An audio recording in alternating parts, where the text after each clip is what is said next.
The Astronauts continued by Stanislaw, translated from the German by the Spirit of Hegel.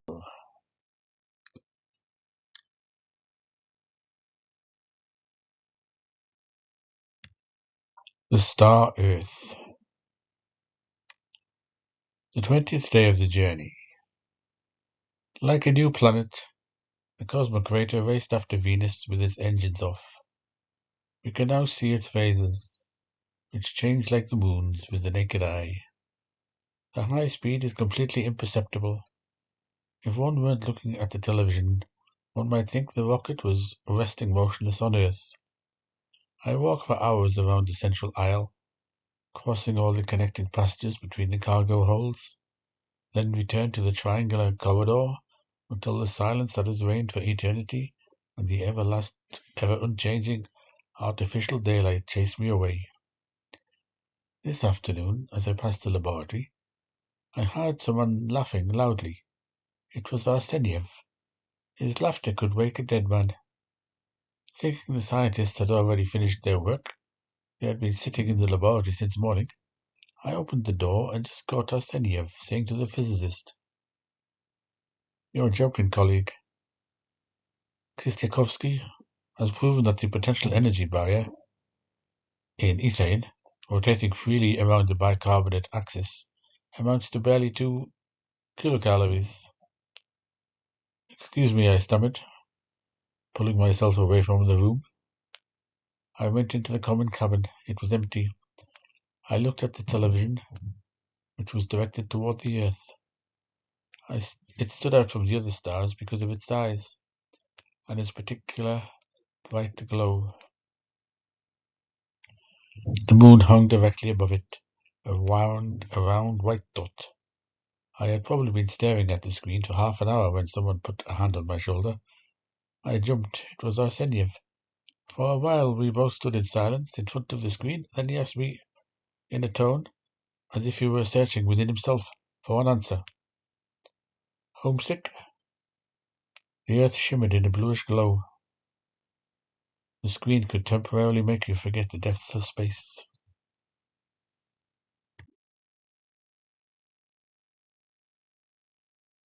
Very close to the frame of the screen stretched a dull golden band, the starry girdle of the Milky Way. Without taking his hand off my shoulder, the astronomer asked me quietly, "Is that perhaps why you're avoiding us?" "I'm avoiding you?" "Of course. At least you did so earlier in the laboratory." He laughed. "Lao Tzu and I invited you to our meetings, but you don't come. Besides, you get up and leave as soon as we sit down somewhere nearby. I've noticed it several times." "I didn't mean to disturb you," I replied quickly. "As for the meetings, I think it's pointless just to sit there. I could only say what you've long known. I'm a pilot and—" "To hell with your pilot," cried Arseniev, his eyes flashing angrily. "A pilot here and a scientist here, eh? You think we're all wise. Books, formulas, math." He laughed angrily. "I didn't mean it like that," I reassured him. "When I was 6 years old, a famous aviator came to our house. He had stopped in Pyatigorsk on his flight to Canada, North Pole, Australia. Father brought him to us in his car. He stayed for dinner, spent the night, and flew on the next morning. I can still see him sitting at our table. He sat opposite me and drank tea, Russian style, from a saucer, because the tea my mother brewed was very hot and strong.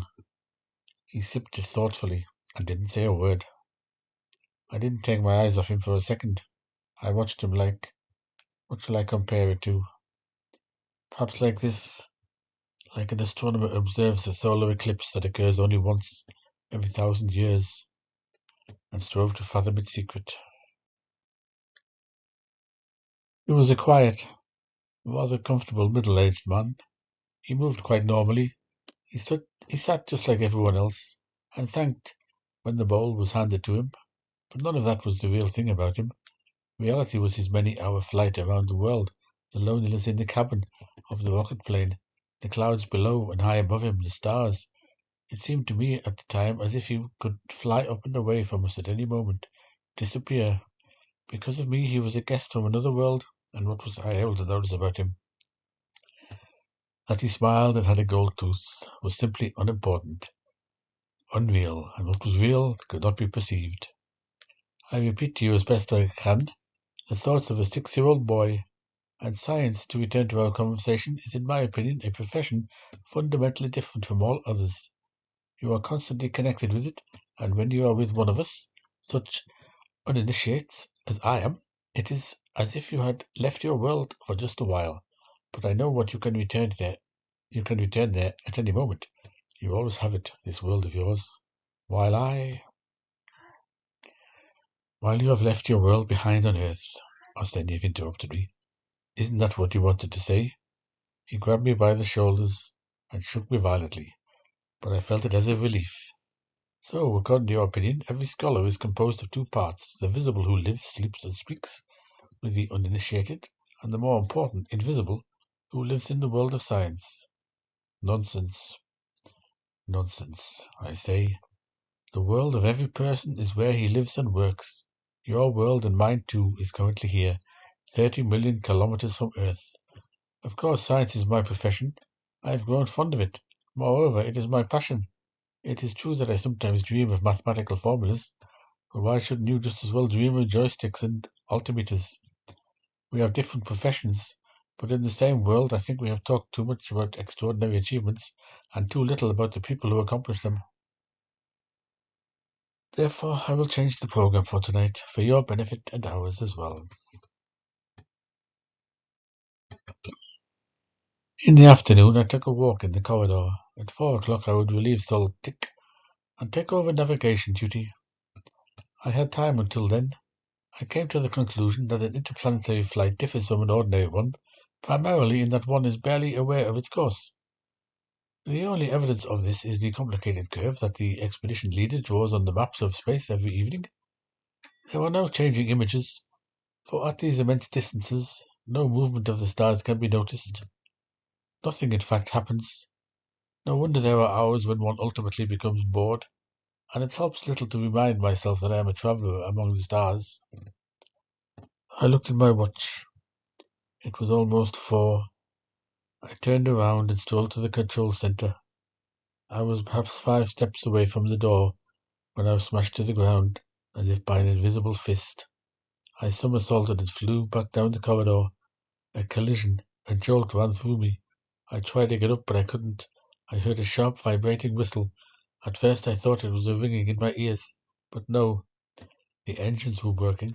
Before I could finish the sentence, a second violent concussion came, from the opposite direction, and threw me headfirst against the control room door, where I rebounded like a ball, for a new impact hurled me backward again, and each time the engines emitted a whistling sound and stopped for a moment. It got worse. A terrible convulsion seemed to seize the rocket. Again and again it darted forward and was jerked backward. I flew back and forth in the corridor like a pea in a box being vigorously shaken. If it hadn't been for the thick, spongy surface, I would have cracked my skull. Suddenly, the door of the next cabin opened, and Arsenyev stumbled out. "What's going on?" he shouted. "Watch out!" I screamed. But it was too late. He got between my legs, and I fell over him. We both rolled forward.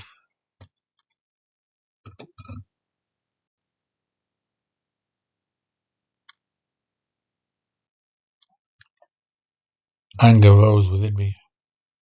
The catastrophe had arrived. There was no stopping it. But what did these insane convulsions mean? With the next jerk, I pushed off the wall with my feet and flew straight into the door. It burst open, and I crashed into the control room with all my might, Arsenyev after me. I clung to the arm of a chair and couldn't let go, even though the rocket was shaking in every direction, as if it were penetrating an invisible obstacle. I noticed Zoltik. He was kneeling against the wall, trying to stand up. His face was smeared with blood. "To the predictor," he shouted, "to the predictor." I swung back and grabbed one of the tubes. With my other hand, I pulled Saltic closer, who was just rolling towards me. We clung to the pipe with all our strength. Saltic freed one hand and tried to push down the lever. Another blow hurled him away. I grabbed and only had a scrap of his combination in my hand. Saltic staggered through the control room. I couldn't do anything. I had to watch. Suddenly, Arseniev's huge figure rose up between him and the wall studded with levers and switches. The next blow, this time from the front, swept him off the pipes, but he had already grabbed the engineer and wouldn't let go. They sped past me. Arseniev and I clung to each other convulsively. For a moment I held onto the pipe with my left hand and wrapped my right arm around my two companions. I felt as if I were being torn in two, as if all my nerves and muscles were about to burst. It went black. A terrible, unbridled rage overcame me. I didn't even know what roared like an animal, but held on knowing I would hold on until the end. A second later, the engines fell silent, and we felt unusually light. Saltik, supported by Arseniev and me, threw himself onto the predictor lever and ripped out the lead seal of the acceleration safety device with such force that his fingernails broke off. Then he let out a hoarse cry of triumph.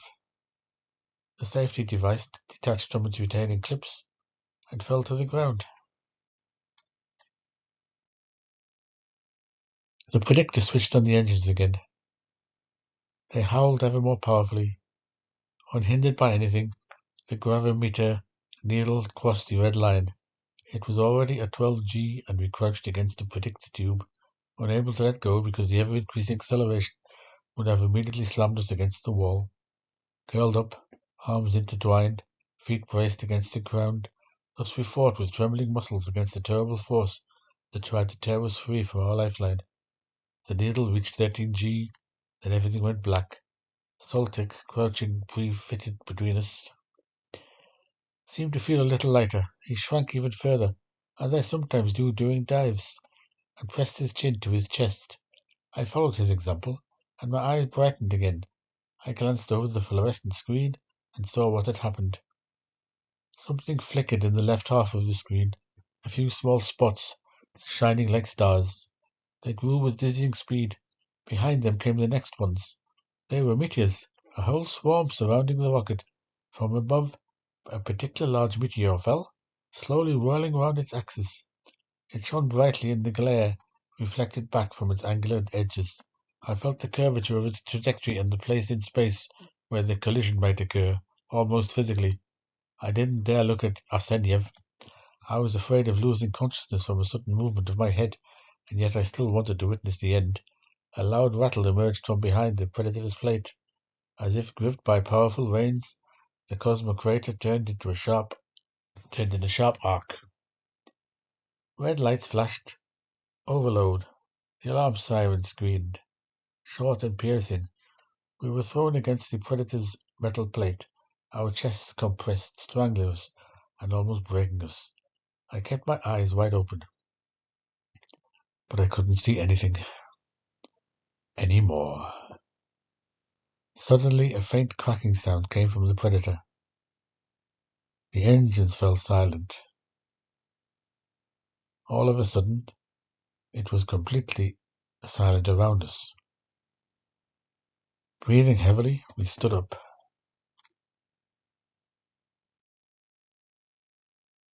Our legs were soft as cotton wool.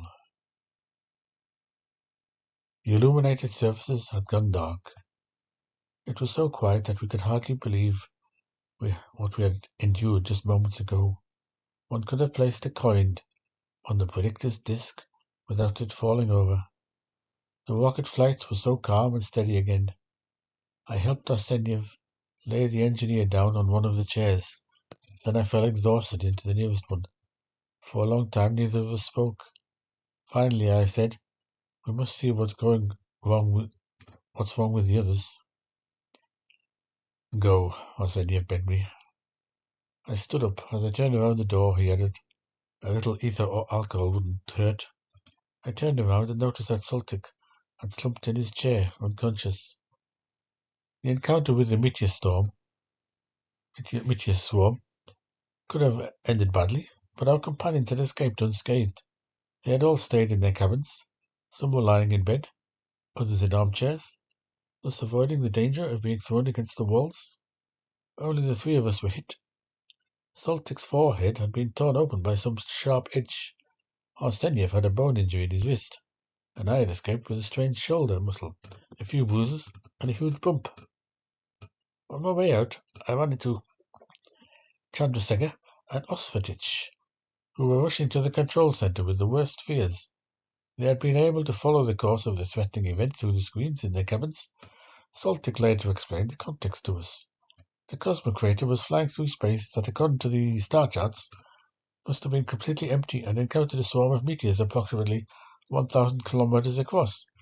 No sooner had the radar echo been reflected back from the first meteor than the predictor switched on its engines and began to evade the approaching meteors. Due to an unfortunate coincidence of circumstances, the direction of their stream almost coincided with our own orbit, which significantly prolonged the dangerous encounter. The predictor alternately accelerated and decelerated the rocket's flight. However, the acceleration safety device severely hampered its progress, preventing it from developing a sufficiently high speed to escape this ominous neighborhood. When Saltik switched off the safety device, the speed increased considerably, and we thus managed to avoid the danger in time. The entire encounter from beginning to end had lasted no longer than a minute and a half. I couldn't believe it until I saw the recordings that the predictor had automatically captured on a film strip. During the lively discussion about the incident, Talon bandaged the engineer's head. Arseniev adjusted the injured bone and splintered his hand. Suddenly, the astronomer looked at me and, with a good-natured smile, pointed to 5 bruises on his forearm. "You held me well, that's your grip," he said. Then he went back to the control center to examine whether the rocket had sustained any damage. "This can be done in a few minutes. Quartz crystals are installed in the nodes, from which electrical lines lead to the control center. These crystals convert any pressure into electrical current and indicate the forces and voltages prevailing within the rocket." Saltik switched on the piezoelectric system, as this device is called. Light indicators moved to the prescribed positions. The cosmic crater hadn't suffered the slightest damage, apart from the broken fishing gear and 4 or 5 pieces of laboratory equipment that weren't secured properly. Talon doubted I'd be able to take up navigation duty. However, I managed to convince him otherwise. After a while, after everyone had already left the control center, the biologist returned and brought me tonic tablets. He ordered me to take one every hour, and didn't leave until I'd swallowed the first one. It seemed to me that he wasn't at all annoyed about the meteor adventure, because it had finally given him something to do. Until the end of my shift, I repeatedly read the instrument readings, gazing with a certain suspicion at the star-studded television screen. The usually quiet and peaceful interplanetary space had shown its new, less peaceful side today. At least Osvatich relieved me. Until dinner, I strolled up and down the corridor again, and was now able to finish my previously interrupted reflections. Well, there was one more characteristic of space flights. There was no transition between the normal course and the most dangerous incident. Sailors and aviators notice the signs of an approaching storm long in advance, but here danger strikes like lightning out of the blue and disappears just as suddenly. I wondered what would have happened if any electrical impulse inside the predictor had been delayed, even by a fraction of a second. Like a shattered ghost ship, the cosmic crater was swept along in the stream of meteors, flying from one infinity to another. I was curious whether the astronomer would keep the promise he had made to me that morning. He kept it. When we gathered around the round table again late that evening, Arseniev recounted an experience from his youth. "My father was an astronomer. You must have heard his name at school, which is forever associated with the theory of the shift of spectral lines and the resynthesis of matter from photons. I was born and grew up in the shadow of his tremendous fame. My father separated me like a mountain. Everything I tackled during my studies, every problem, no matter how gigantic it seemed to me, was insignificant. Insignificant, not worth even mentioning. I had only one thing over him. I was young. When I was preparing for my doctoral thesis, I rejected the topic he suggested. I wanted to do everything on my own. After all, I was only 20 years old. Sometimes I would say to him jokingly, "Later they'll say of you, oh, that's the father of the famous Arsenyev." But for the time being, the opposite was still the case. I was so impatient that I tried to overcome the obstacles I couldn't overcome intellectually with sheer passion. My father watched me calmly and silently, like one of his celestial bodies. Once I rushed to him with an idea that seemed quite extraordinary. He listened to me and then expounded his opinion objectively and exhaustively, as if in a seminar. My idea wasn't new. A French astronomer had it 20 years before me. "You're building on sand," my father warned me. "Science consists of two fundamental things. First, measurements and observations, the patient, tireless collection of countless facts that must be recorded and evaluated. In this way, an attempt is made to record the infinitely diverse forms of matter in a vast catalogue. Second, science consists of enlightenment, which sometimes in a single second makes the interdependence of phenomena clear to the researcher. The enlightenment comes very rarely and is the gift of a few. Many a scientist's life ends after many years of thankless and arduous collecting and observing, without ever being illuminated by the flash of great insight. In the names of those who become immortal through groundbreaking discoveries, the names of thousands of unknown researchers are united. Their industriousness enables the more fortunate to solve in a moment of enlightenment one of the countless mysteries that surrounds us. And you want to accomplish something so great, alone and immediately? You can't do it. We walk through the garden of our country house. Amidst flower beds there lies a granite obelisk, which my grandfather, who was also an astronomer, erected in honor of Einstein.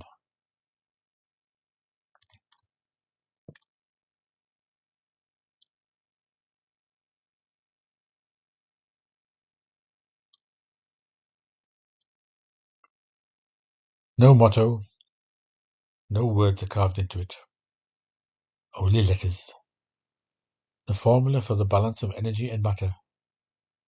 E equals mc squared. We walked along the narrow path to the obelisk.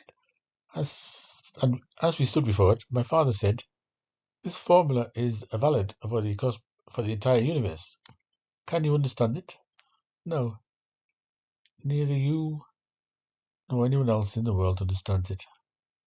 Just as in a handful of water that you draw from a spring at night, the infinity of the sky above us is reflected.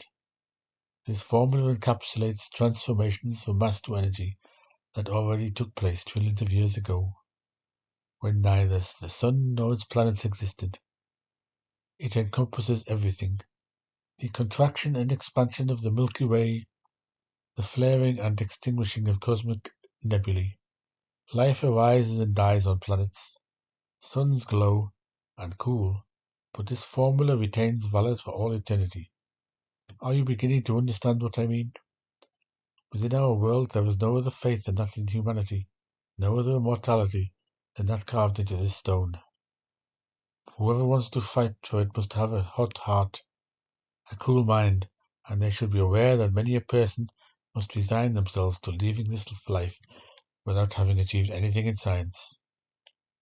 For not always do those who most desire the truth discover it. You are certainly allowed to hope, but unfortunately that helps you nothing. No one and nothing helps you if you understand help as a recipe for discoveries, but you will always find one help, the rich treasure of experience that the scientists of Earth have accumulated over thousands of years. Sit here on the bench your grandfather set up and think about whether, given these prospects, it's worth it for you to become a researcher. Arsenyev paused. That evening, and in the weeks that followed, I sometimes felt my father's gaze resting upon me. Father wanted to hear my answer, but I don't really know why. Perhaps I lacked the courage. I put it off. Half a year later, I was supposed to travel to Australia with an astronomical expedition to observe a solar eclipse.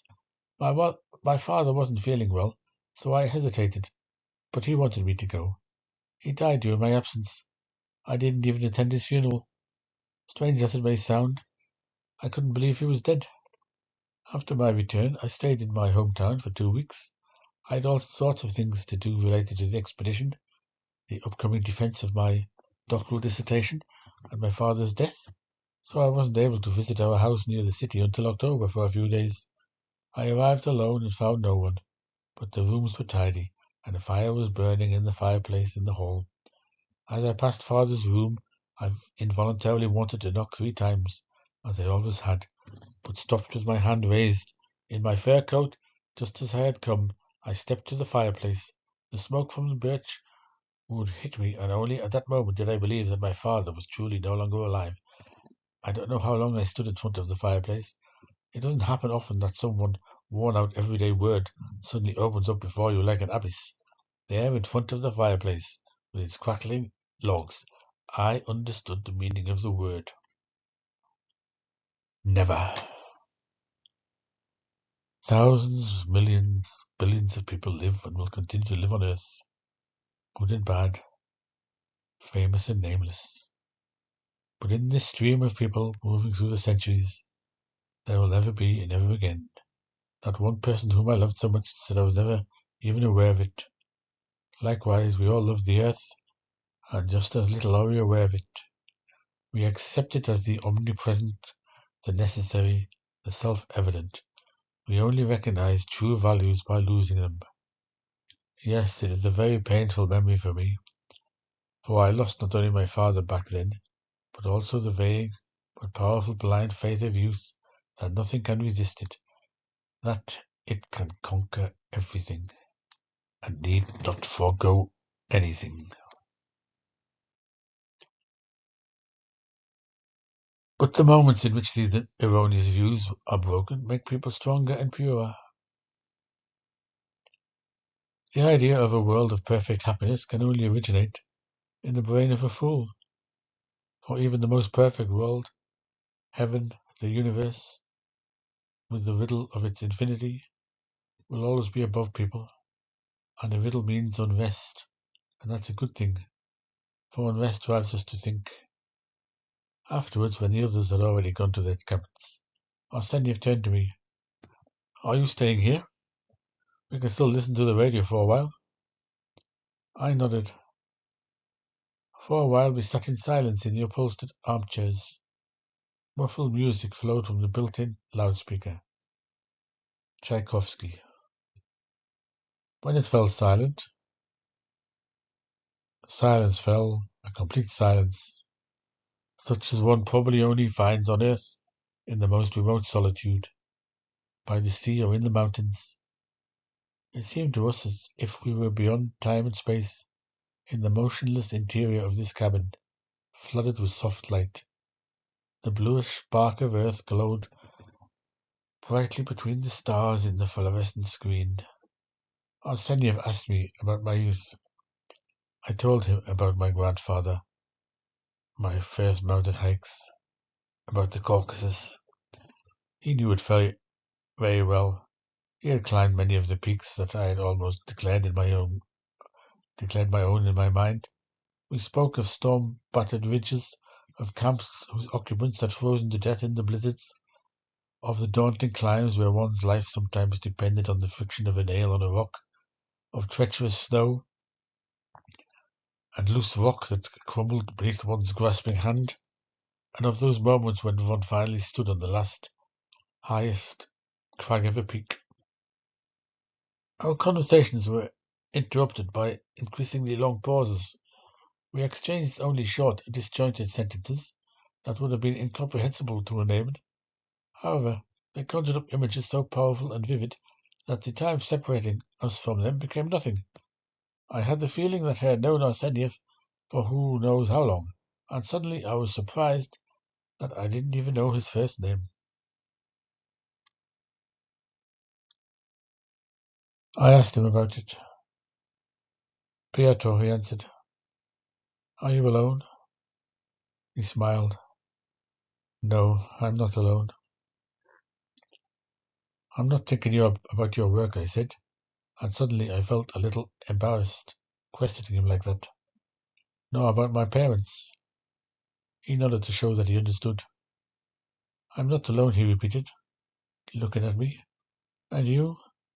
Isn't there a girl standing in the garden at this very moment, looking up at the sky to where the white Venus shimmers? I remained silent, and he took it as a denial. He raised his head. Slowly his smile faded. I followed his gaze as it wandered towards the earth. From the dark fluorescent screen, it sparkled at us. It had become our star. Today, pilot, but tomorrow? You can't know that yet. Among the billions of people who work, make inventions, build houses, and artificial atomic suns, who enjoy themselves, worry, and rejoice, among all the countless beings, there is and lives to be one pilot. Do you understand? One.